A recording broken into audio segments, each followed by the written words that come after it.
पिल्लू होते आजारी, त्यामुळे आम्ही चाललो होतो दवाखान्यामध्ये तिला दाखवण्यासाठी. चला म्हटलं पाऊस उघडलाय आणि आपण गाडीवरनं जाऊ.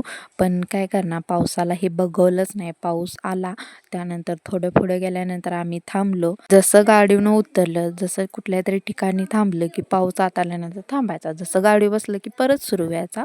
थोडे पुढे गेल्यानंतर परत एकदा पावसाने सुरुवात केली.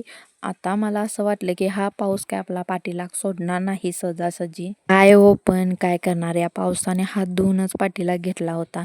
त्यानंतर थोडं पुढे गेले आणि तिथं आम्ही थांबलो होतो. मी ना बसनं जरी आले असते ना तरी मला परवडलं असतं.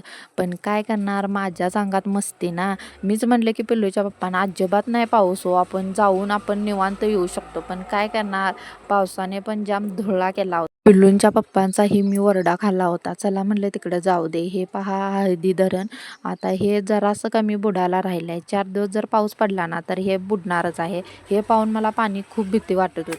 दवाखान्यात पोचल्यानंतर इतका पावसाने सुरुवात केली ना, पिल्लूच्या पप्पांनी स्ट्रिक्ट मला सांगितलं होतं मोबाईल अजिबात काढायचा नाही. मग काय बॅगमध्ये ठेवून दिला. पिल्लूला दाखवलं, मेडिकलमधून औषध वगैरे घेतली आणि पिल्लूच्या पप्पांनी तिला बॉटल घेतली होती. अजून तिला शाळेत जायला वेळ होता.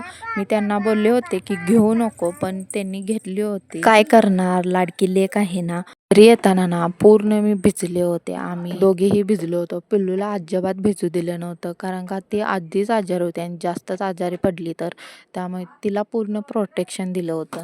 मी ना थोड्या वेळासाठी बाहेर आले होते आणि पावसाच्या ज्या आवाजामुळे ना मी काय जे बोलत होते ते तुम्हाला ऐकू येत नव्हतं. त्यामुळे मी काय केलं, वरतून व्हॉइस टाकलं होतं.